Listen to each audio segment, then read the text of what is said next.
Hi, welcome to We Wine Whenever. I'm Wendy. I'm Callie. We're talking about Real Housewives of New York, season 15, episode number 10. And this one is called Strictly Ballroom Affair. I guess because of the engagement party. Yeah. We start out at Sai's townhouse in Brooklyn, and she's showing her husband David her x-ray of her foot. That was bad. Yeah, she's got glass in her foot, and it probably went all the way into her bone. She's not really sure. And this all happened because she was cleaning out her closet, and she had all these glass bottles in a bag. And then the bag was going to fall out of the elevator, so she kicked the bag, I guess. Karate, yeah, like she karate kicked it, and there was glass right there. She's lucky, man. That could have like cut an art, right? Like cut a vein. Well, actually, just the thought of that. Towards the end of the episode, she said that they're not sure. Like it could be close to the artery, and if she like slams on the brake while she's driving, like it could hit an artery. Oh, I mean, aren't they going to take it out? Why didn't they take it out? I don't know. That's She's scary. Lucky. Yeah, it is scary. It is scary. Next, we see the line of people waiting outside of Jenna Lyons' apartment for her sale. You see who was there? Sonny from The View. I did see that. She said it started out as a stoop sale. I was like, what is a stoop sale? Is that like a garage sale? Is that what they call it in New York, a stoop sale? It must be, right? It must be. That's funny. Yeah. But then who is it? June Ambrose.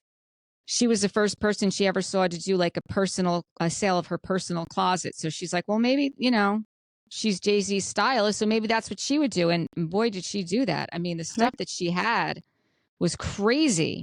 Yeah, and she's basically doing it because Cass is moving in and she needs the room. So that's a nice reason. It is a nice reason. I thought it was interesting, though. One of the first people in shopping looked over and saw her just sitting there. And she's like, oh, and, Jenna's like, what's your name? And, like she, got up and hugged her. And I thought, she's so gracious. Yeah, for sure. She's just very gracious. And even when she was trying to help that guy put back together that Met Gala string thing. Yeah. And he said to her, is this kind of sad for you? And she's like, it is a little emotional. And I think she was being real. Yes. These are the scenes I like, is when people are real. Yeah. I think with Jenna, what you see is what you get primarily. I do too. I don't think she's phony. I really don't. No. And she did the $15 entry fee so that people weren't just standing in line to walk through her place, which I think is valid. I mean, $15 is not a lot of money. So I agree. I think that was a smart move. Yes, I do too. Then we see Racquel meets Erin for lunch, and Racquel's not happy, and I don't think Erin is either, about the way things left off with them at the park, because Erin felt like Racquel was like ambushing her. Racquel says that, she wants to move forward with her, and I'm glad that they did that. I'm glad that they had to sit down and that they're going to move forward. I'm just still a little leery of Erin, to be quite honest with you. Like, the more I see. Well, like now she's admitting that she told Brynn it wasn't true. But at that lunch, she was like very committed to, no, I did not. Yeah. Right? Yeah, she was. And I don't know if you saw on her social media post, someone had posted a comment. I don't think we were talking about this specifically, but they referenced Erin doing the Glamour article about having an abortion. And they referenced that she's trying to change her image because she donated money to Trump. Oh, I did not see that. Yes. So they're equating that story as like a PR story. I don't think so. I don't think so either. First of all, anybody who did donate money to Trump, you don't have to change your image. It's okay. Right. And anybody who donated money to Harris, you don't have to change your image either. Right. It's okay. You support whoever the fuck you want to support. Right. That's what America's about. That's right. That's what America's about. I mean, listen, I'm not a huge Erin fan this season, and I wasn't last season either. No. I don't think that story is a lie. I think that she did the story for the exact reason she said, because God forbid there's an 18-year-old girl out there who doesn't think she has a choice. And that's incredibly sad. So I We need agree. to talk about it, people. We need to talk about it. I agree. And I think that the fact that people are trying to equate it to politics is what is actually vile and disgusting, because those are the words that the person used, vile and disgusting. No, what's vile and disgusting is that someone is sharing something that is important to them and that happened to them, and you're equating it to politics. Yeah. Like, that's wrong. Yeah. That's not everything has to do with politics these days. Right. Not Right. everything. Like, just people let it go. By the way, last time we commented that, and that not everything has to do with politics, someone also commented about that, saying that if they're taking away your reproductive rights, then it's more than just politics. And I'm just like, okay, can we just please listen? We want to talk about Bravo. Exactly. This is what we want to talk about. Useless, mindless TV. This is what we want to do in our spare time, not discuss politics. Yes, I agree. By the way, pro-choice. Yes, we are pro-choice. And someone keeps calling us hags. They keep calling us hags and biddies, old biddies. They're calling us old biddies and hags. Old. I don't know. I don't know. I mean, I don't know who's calling us these names, but listen, sticks and stones may break my bones, but names will never hurt me. Okay? That's right. That's right. Nanny, nanny. I think it's funny. I think we look good. I think we look damn good. Yeah. I don't have any makeup on, but wait until I put some on. Yeah. There you go. I just have on a little lipstick. That's all. Not much. When we go out, I do it up. There you go. Oh, by the way, I also wanted to tell you this. Remember, I don't know if we mentioned it on air, but someone commented that when we were talking about the settlement for Lisa Hochstein, we said we didn't know about the alimony. And they said that you should, check your facts if you're doing this for a living. I did see that comment. And then I responded that, we have full-time jobs and families. And then they responded back. Did you see? They apologized. Why did that? They apologized. They apologized and said, "Oh, I'm sorry. I thought you were some kind of influencer or something." I was like, "Influencer? No. We're two bros in the basement." Exactly. And sometimes there's three of us. Exactly. There's 2 to 3 of us in the basement. This is who we are, talking about Bravo. And we talk about people we don't know. Exactly. This is what we do. And we drink wine. Tonight it's tea, but typically it's wine. Right. One night's going to be espresso martinis. And we do it whenever. That's what we do. We do it whenever. Right. And we hope you do too. Exactly. This is not our main gig. No, this is not. It would be pretty fucking sweet if it were, though. Yes. This is actually volunteer at this point. Yes. Just another thing we volunteer to do. Exactly. Add it to the list. We're very charitable people. We really are. We really are. Thespians, if you will. I thought you'd get a kick out of that. Actors. No, that's actors. No. Yeah, sorry, we're not philanthropists. Yes, there you go. Thank you. You would think I was drinking tonight. I'm not. I know, right? That is funny though, and I appreciate the apology because I do too. We were. I was like, yeah, we were. Yeah, it's good though. It's all good. Listen, but I understand what you're saying. Actually, on Two Teas in a Pod, I think they had the same conversation you and I did. Like Tamara was saying something and Teddy was asking questions, but it was like similar to our conversation. And I think Tamara said that there was probably a prenup. Right. And she probably got a lump sum, and that's why there's no report on like a monthly alimony payment. Right. She probably did get a lump sum. So listen, I hope she did because that guy is worth a lot of money. So yes. 10, 15 grand a month is nothing to him. No, exactly. So I hope she got a lump sum for putting up with his bullshit for as long as she did. I do too.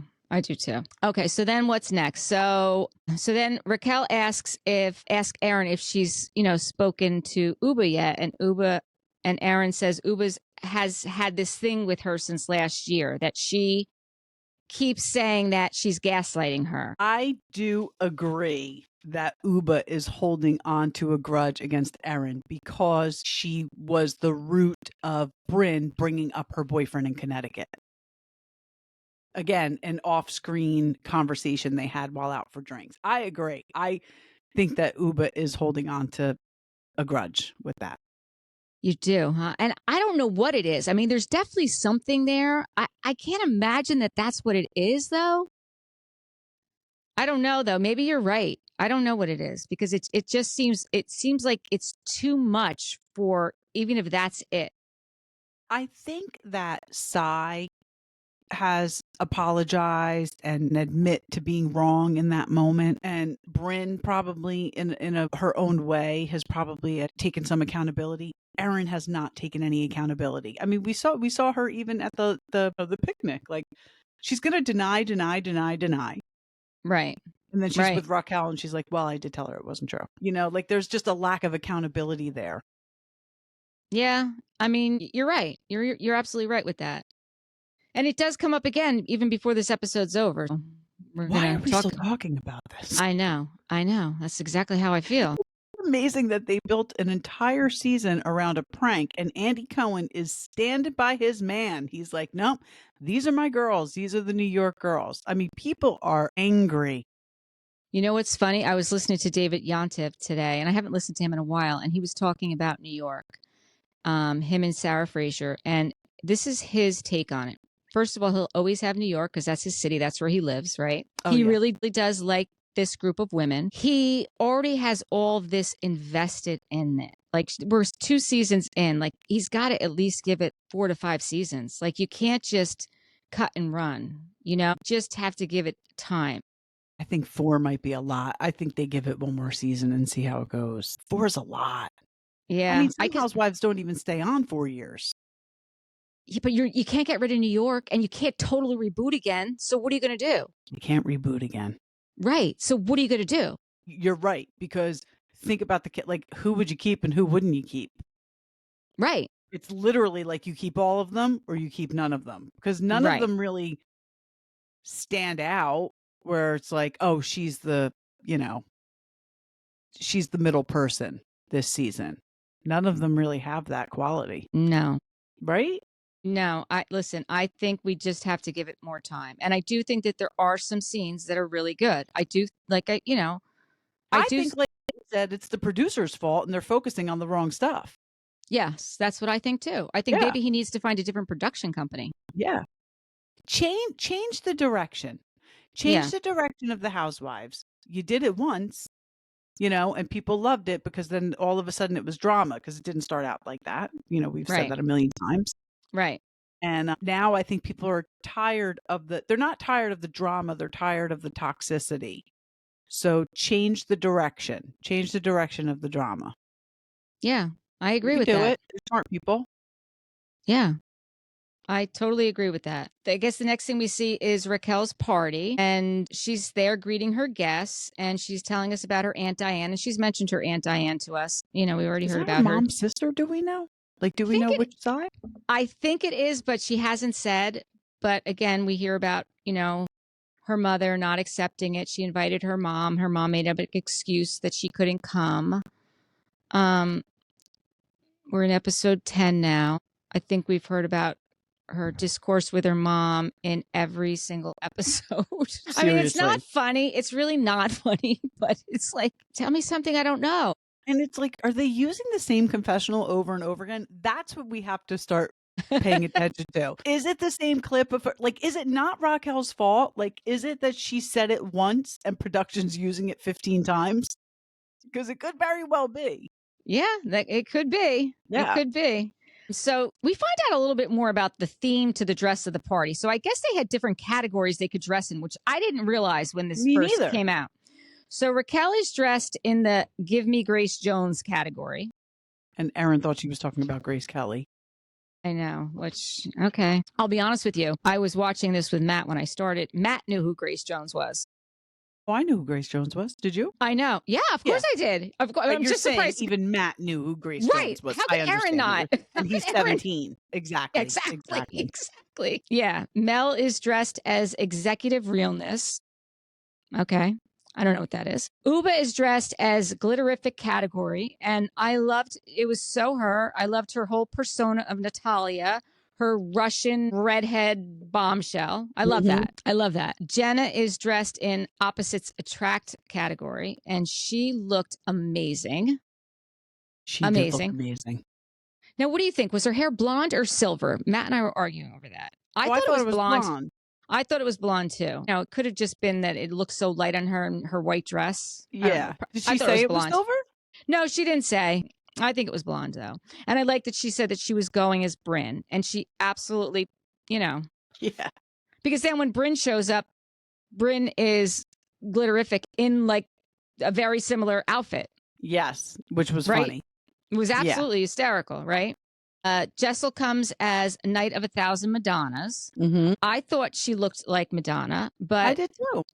Brynn gave her shade. I don't know why Brynn is so hard on Jessel. I think Brynn is hard on everybody. Look at what she's doing to Rebecca. And they were friends. Yeah, her and Rebecca were friends. Yeah, she was clowning on Jessel, but Jessel hit the mark better than Brynn did. You wore a shiny dress. Right. That's all you did. I mean, I thought Jessel looked good. She could have used a blonde wig, but I thought she looked good too. She looked good. I thought she looked good. And I think Erin and Abe, like, they killed it with the drag, dressed as each other. I thought it was great. I'll tell you what. Erin's makeup, whoever did her makeup, really did make her look like Abe. Like his facial eyebrows? features. Yes. That was very impressive. Yeah. Did you notice that Racquel was wearing the same heart jacket as Bronwyn that there's only supposed to be 3 of? I was just going to say it. That is in my notes. What is going on with the red heart jacket? She was totally wearing it. It is the same production company. And we saw Brittany wearing it, and somebody else was just wearing it. Yes, and it wasn't Rihanna.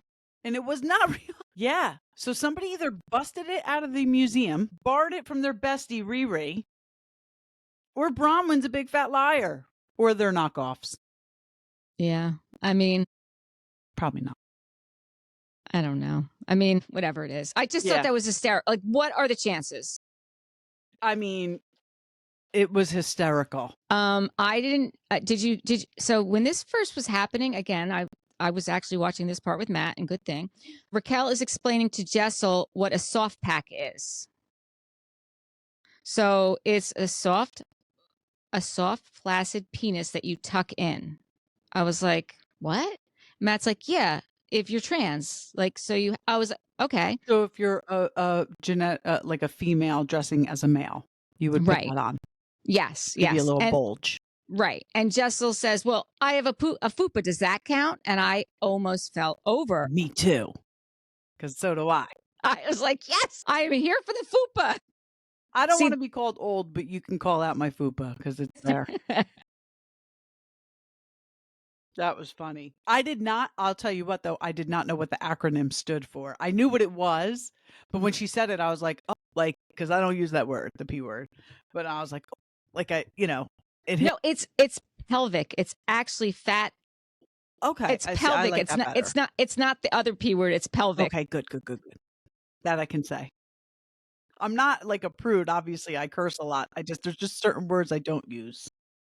No, I don't use that. I don't. And then the producers ask them I guess as a confessional, if they have a date yet for the wedding, because they're, having the engagement party. And Mel calls Racquel a runaway bride because I guess that was interesting. Yeah, she can't pick a date, which is a little bit interesting. That is interesting. Mm-hmm. Sai's not there because of her foot, which we kind of understand, right? Yeah. And Brynn says to Abe, like, what are you, Mrs. Doubtfire? Again, like, why? Like, why does she have to be so shady? I don't know. There's some, she must not be a happy person. Right? Yeah. I know she's trying to be funny. She's not. Yeah. I think that when we see her later in the episode, maybe this is going to explain it. That's true. But Pavitt comes as himself. Jessel's like, oh my God, what are you wearing? I thought he looked fine. He was fine. Alone. Yes, exactly. Let's leave him alone. Listen, he showed up. Exactly. Right? Yeah. So then Jenna asks Erin why she thinks Ubah's not hanging out with them. Well, Jenna knows how Ubah feels about Erin, right? So why is she ruffling these feathers? Because I don't see Jenna as being that person until just now. I don't Just see now. her. No, That's I the know. first time. It's the first time I've seen her do something like that. I wouldn't expect that from her. I know. I agree. So Erin says, she's mad at me about the prank, and Jenna says to Ubah, we are in trouble. Erin thinks you're coming for her. So after she has a conversation with Erin about why is Ubah sitting there by herself, Erin lets her know she's mad at me about the prank. She thinks I'm coming for her because when I said I have all these secrets about everybody, she went after her and she said, you don't have anything on me, right? And then Jenna goes over to Ubah and repeats what Erin just said. Yeah, Jenna was a little messy in this episode. Yeah. Ubah thinks Erin's coming for her, or Erin thinks Ubah's coming for her. I forget. Erin thinks Ubah is coming for her. I mean, listen, Ubah is talking shit about Erin. She is. You see her doing it. She's doing it with Sai. So, when you're on an ensemble cast and somebody's talking shit behind your back, which they all do, it is kind of coming for somebody because you're trying to change the audience's perception of that person. And we think as audience members, we think we have some say in what goes on, the way we comment on social media. Right. Who knows if it's true or not? Right. Well, that is true. We don't know. So it's a form of coming at somebody. Yeah, it is. But I think in this instance, Jenna was very messy on both sides. Absolutely. And I didn't see that coming from her. I really thought that she was not that person. Right. I hope I don't see it again. That's what I agree. I agree. Like, I don't want to see that from her. Yeah, we're all set, Jenna.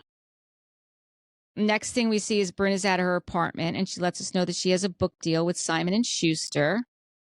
It is a self-help book and memoir. A memoir and how to get people through things, basically, is what she says. Yeah. And then she has this ghostwriter coming over to her house. And her name is Hannah Hustig or whatever it was. I don't know how to pronounce it. She writes for Glamour magazine and she actually wrote an article about Brynn. And when Brynn read the article, it was a year prior, she thought that she actually saw herself the way Hannah saw her, which I thought was interesting. And I actually was going to look up the Glamour article. I just didn't have a chance because I would like to read it. I would like to read what she said about her. Yeah. So they start talking about like what they want to do for the book. And Hannah says that she wants her to start out like telling her story in her own words for like each chapter, like record it and then she'll like elaborate on it. Mm-hmm. And that they're shooting to have 12 chapters. And then she talks about also the runaway bride idea because Brynn had mentioned how she had been engaged, several times. Yeah. And the breakup with Gideon was really tough because I guess she was still in love with him, but she just realized that it wasn't going to work. It's not what she wanted. Right. I'm just curious about what her timing with him was. Like, when was she with him? Like, how many years ago? Because then we hear about her essay. Excuse me. Now, she said when she broke up with him, she went to Bali. Yes, her Eat, Pray, love journey. And she went by herself. And is that where the essay happened? So we don't know. I don't know that. I didn't know if I missed something or if it wasn't clear. Listen, she clearly does not have to elaborate. No. I just didn't know if I missed something in what she was saying. No, but it was also said that, and it was said, I believe, by Hannah, it was her own Me Too. So that leads me to believe it was a workplace situation. When she said Me Too. For sure. Yeah. And then she asked her like how she felt, like what were her emotions, and she felt dumb, she felt embarrassed, she blamed herself. It should not have happened to her. You can see she's very vulnerable, and that's a horrible thing for anybody to go through, to have anyone to share it with. And we find out a little bit further on in the conversation that the only person she's talked about it with is her brother. He's the only one who knows about it. And her grandmother, her Mimi, was still alive when this happened. Sad. And, although her Mimi has passed 3 years ago, this happened a year before her Mimi. So we know it was 4 years ago, right? Because that's when, it feels like she lost her Mimi, when this happened to her and she couldn't talk to her about it. Yeah. And that was heartbreaking. It was heartbreaking. Yeah. She feels like this whole event essay robbed her for many things. It robbed her for the time with her Mimi. It robbed her for having a boyfriend. It robbed her for possibly having children, getting married. She is not healed. She's not healed from this. And, I think that this is why we see her acting the way she's acting. I mean, we've been saying this from the beginning. Hurt people hurt people. Yeah. Yeah. And I just hope that she can get the help that she needs to not be so hurt. Right. Because I do think that she, I think she has a lot to offer. I think she's, she's messy though right now in the show, but it's not an excuse. I'm not saying that's an excuse for her behavior, right? But it does kind of explain it, because she doesn't want to get close to people, because she doesn't want to get a boyfriend, because she feels like if she gets a boyfriend, she has to tell this secret, right? Yeah, because Right. when something like that happens to you, it changes your outlook on intimacy as a whole. Right. So the next person you try to be intimate with, it's going to be different than how you were prior to that traumatic experience. Exactly. So yeah, you're going to feel like you need to explain, because you're going to need them to be patient with you. I'm sure. Right. And I think that this may be why this group of friends, she doesn't want to get too close to them, and she wants to keep everything kind of light and fun, because she doesn't want them to see or be vulnerable with them about what really happened to her. Right. Do you know what I'm saying? I don't feel like she is in a place where she's okay with it for herself, and I don't think she wants to get close to anybody, not even a boyfriend. Just, I don't think she really wants to get on a real level. Right. With other people at this point. And I think that's sad, because, I think she could be a great person. I think she could be a great friend to these women if she can just get through this, get through this with therapy, because that's really what's going to do it, know? I mean, even her brother says, like, there's no playbook to talk, to talk to somebody about this. It's uncharted territory, right? And I hope that he is encouraging her to go to therapy about it, or I hope that she is seeking therapy, because if not, I think it's going to be difficult for her to get past it. For sure. And now she feels like, as she's getting older, that she's on a time crunch, because if she does want to get married and she does want to have children. Yeah, like everything's piling up. Right.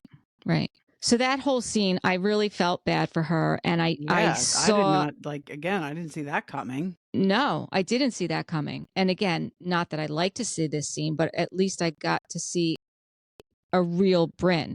Right.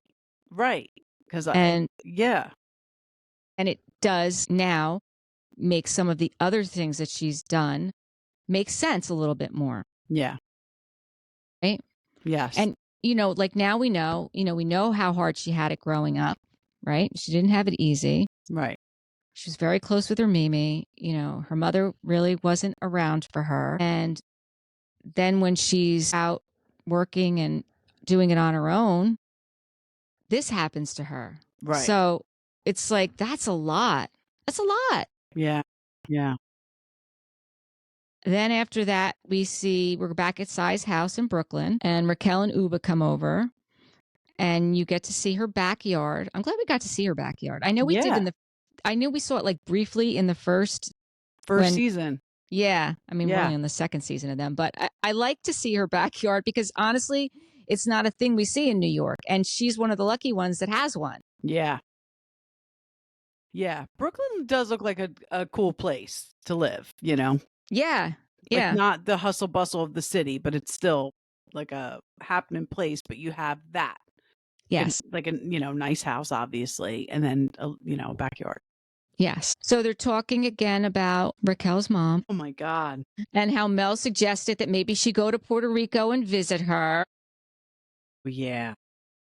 And Sai's like, well, I would like to go. And then now we have a girls' trip to Puerto Rico. Yes, we do. Because I didn't realize Sai and Raquel were both Puerto Rican. So I wonder if Sai didn't say she has family there, though, right?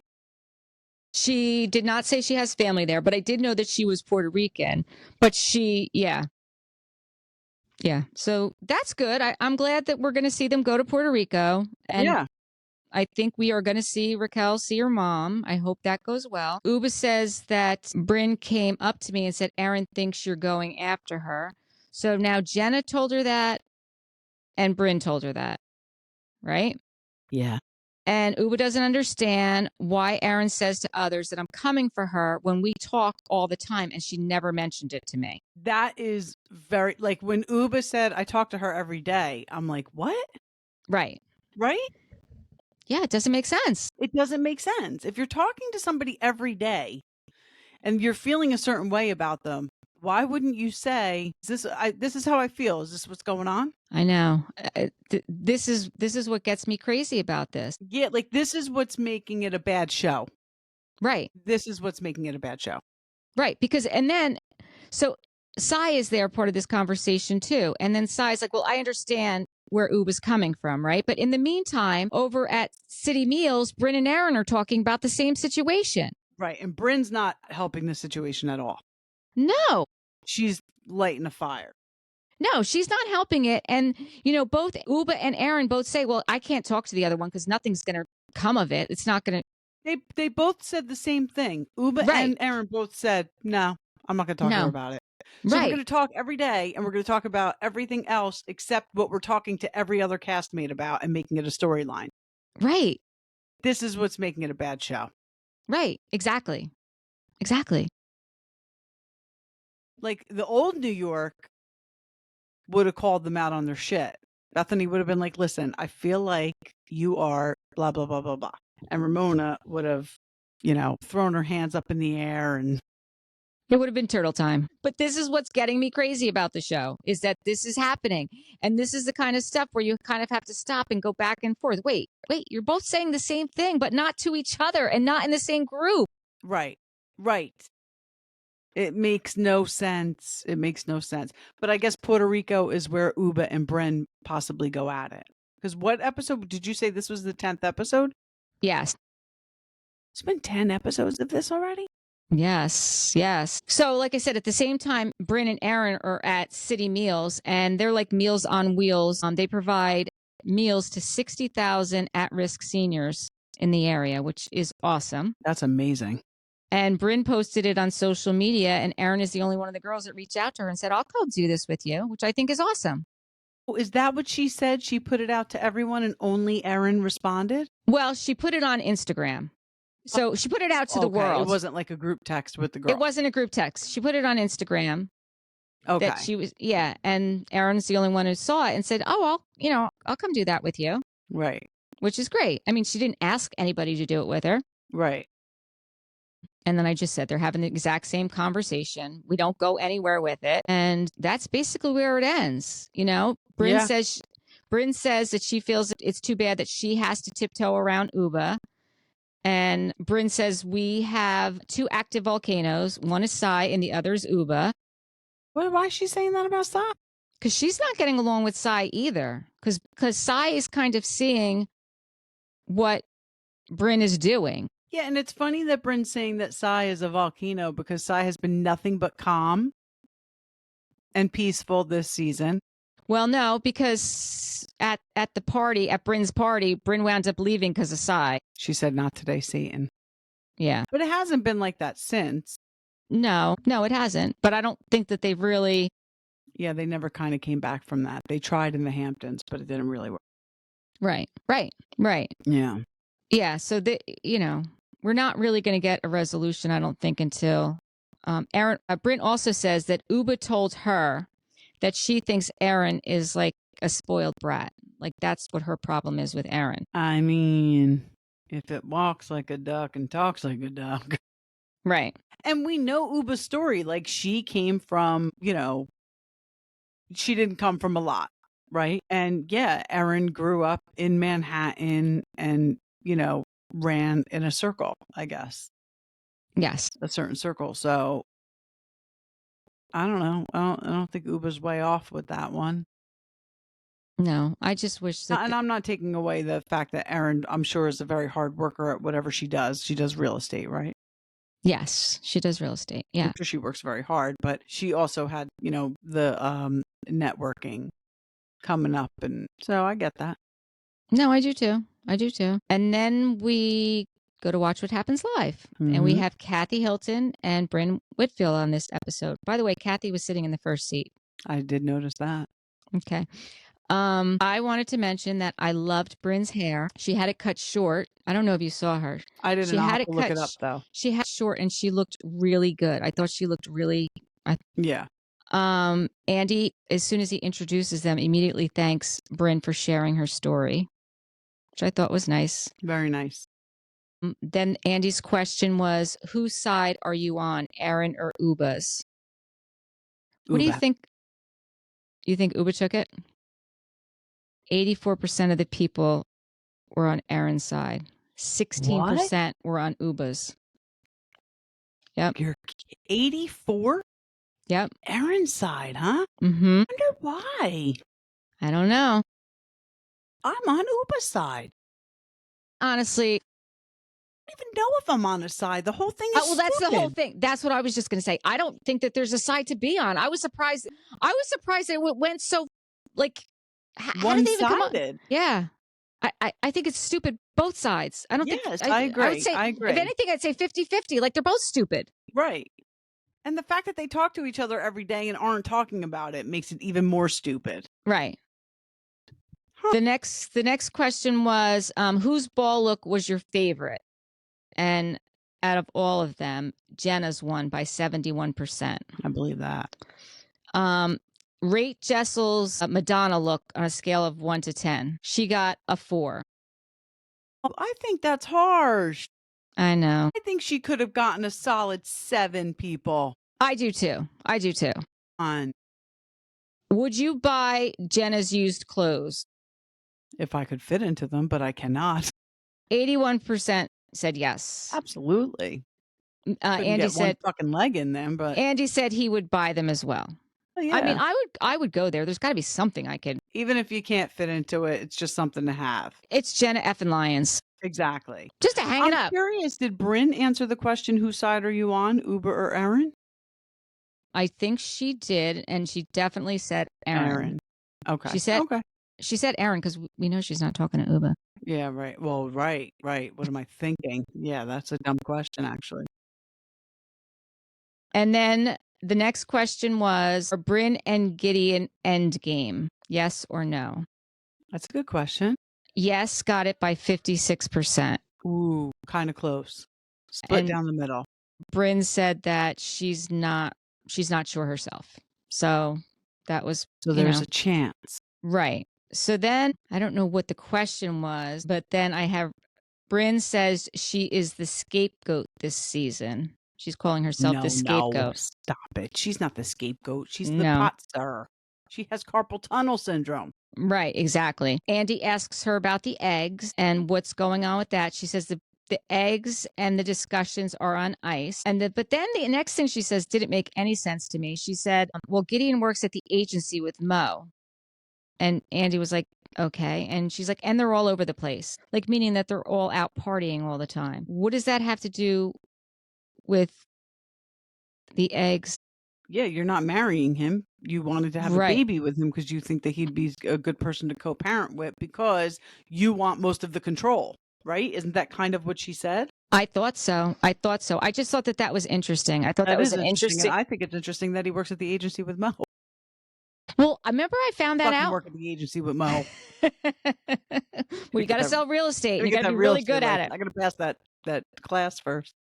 Yeah, you and me both. We should try it again. Yeah, no, I don't have time. We don't have time. How the hell are we going to do that? We really don't have time. We don't have time to do this. I know. That's all I have for this. Do you have anything else? No, no. I'm trying to think if I heard anything or read anything this week. I mean, other than the Margaret and Dorinda argument on Jeff Lewis, which I don't know. Listen, I know people don't like Margaret, but come on. That was not Margaret's fault. Oh, wait. I got something on that. So Margaret talked about that on Melissa's show. Okay. So I haven't finished it yet. Yeah. So I'm going to tell you. So Margaret said that it was just them bickering. It was just them bickering. That is not why they canceled the show. It had nothing to do with that. It was only a single show. It's not like they canceled the tour. And Margaret also went on to say that she had the same procedure done that Tamara had done, the laser thing. Oh, I heard that part. Okay, and she had it done by Dr. Karolak, and she was raving about in him. Township, New Jersey. Melissa's having Dr. Karolak on, I think, next episode, and he's going to talk about all the procedures he's done. He's done Dolores. He's done Joe Benigno's eyes. He's done Margaret. She's Marge Sr., naming all these people. Paulie, yep. She just, I mean, even when she was, I didn't see her. I was listening to it, but even when she was doing the podcast today, her face is still all red. It's pink. So it takes, she didn't even leave her house for 2 weeks. I think it had something to do with that. I really do. It was one show. They're still friends. They still talk to each other. She's talked to her since then. Okay. I mean, it wasn't big of a deal. I just think that Dorinda, talk about somebody who can fly off the handle and never admit they're wrong. Dorinda can never admit she's wrong. I think that if you're friends with somebody, and I do think that they are friends, I do think that Margaret and Dorinda are friends. Because even Melissa said, I'm glad that you guys are still friends because I like you both. And I don't want to have Yeah. You know what I mean? Yeah. I think if you're friends with somebody, you can disagree on things and you can get snippy with each other. And then you could say, this is stupid and move on and not have to agree with it. Yeah, I agree with that too. I just think that Dorinda, I mean, the way she was like, don't talk for me. Don't, like, it was like, all right, like, relax. Right. You know? Right. She just needs to fucking relax. Maybe she does belong on Jersey. People have said it. Maybe she does. No. Well, I'm glad that they're okay. So it was only one show that they had to cancel. It was only one show. More to do with Margaret's face than anything else. And something that Dorinda had going on too. So Dorinda's up in the Catskills for the holidays. I guess she Berkshires, yeah, the Berkshires. That's what I don't know why I said the Catskills. The Berkshires, whatever. We all know what you mean. So she's up there for the holidays. Margaret was talking about, what else was she talking about? I told you about her Marge Sr.